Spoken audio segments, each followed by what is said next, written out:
Hello बच्चों, good morning. आज की वर्कशीट नंबर 30 जो है आपकी वेग। ठीक है, वेग। अब हम बताएंगे इसमें वेग क्या होता है। तो किसी वस्तु की एक निश्चित दिशा में चाल वेग कहलाती है। ठीक है, एक पर्टिकुलर जिसकी दिशा निर्धारित हो। तो अभी तक हमने चाल के बारे में पढ़ा था। ठीक है, जिसमें दिशा जो होती है पता नहीं होती। तो ये एक अदिश राशि है ना।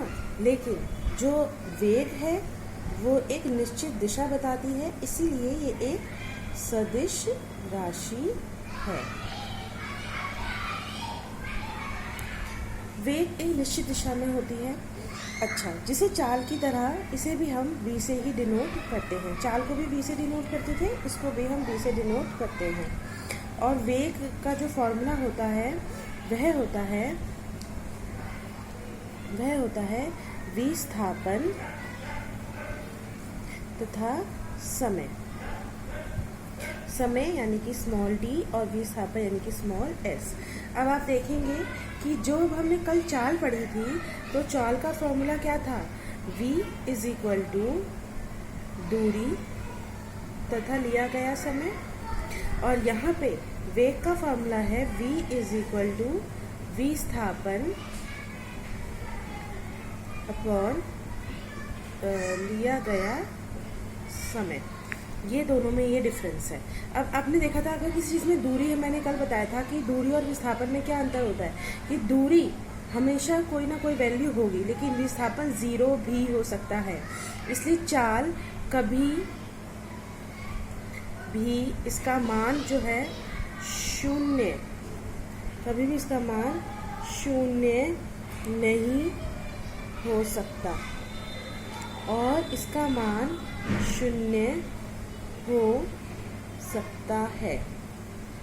तो ये हमने 1, 2, 3 डिफरेंसेस कर लिए। तो वेग क्या होता है? एक निश्चित दिशा में चाल, है ना। इसे मैं यहाँ लिख भी देती हूँ। एक निश्चित दिशा में चाल, एक निश्चित दिशा में चाल वेग कहलाती है। वेग को भी हम v से डिनोट करते हैं, विस्थापन अपॉन समय, ये इसका फॉर्मूला होता है। और अगर हम बात करते हैं दोनों के डिफरेंसेस की, चाल और वेग की, तो ये एक अदिश राशि होती है, वेग एक सदिश राशि होती है। इस दिशा का पता चलता है। इसका फॉर्मूला होता है v इज इक्वल टू दूरी अपॉन समय, और इसका फॉर्मूला होता है v इज इक्वल टू विस्थापन अपॉन में समय। चाल कभी 0 नहीं हो सकती, लेकिन वेग 0 हो सकता है।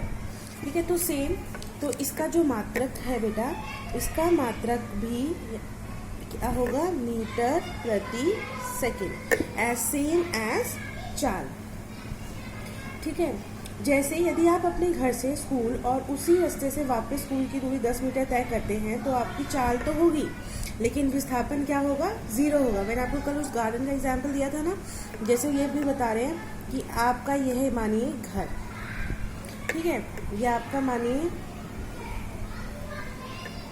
ये जो है ये है आपका घर, और यहाँ पे है आपका स्कूल। अब आप क्या कर रहे हैं? घर से स्कूल जा रहे हैं और स्कूल से घर आ रहे हैं। तो at the end of the day आपका विस्थापन क्या हुआ? 0, क्योंकि आपने यहीं से स्टार्ट किया था, यहीं ख़त्म कर दिया। मगर आपने दूरी तय करी है, और अगर आपने दूरी तय करी है तो यानी आपने कुछ चाल भी आपकी है।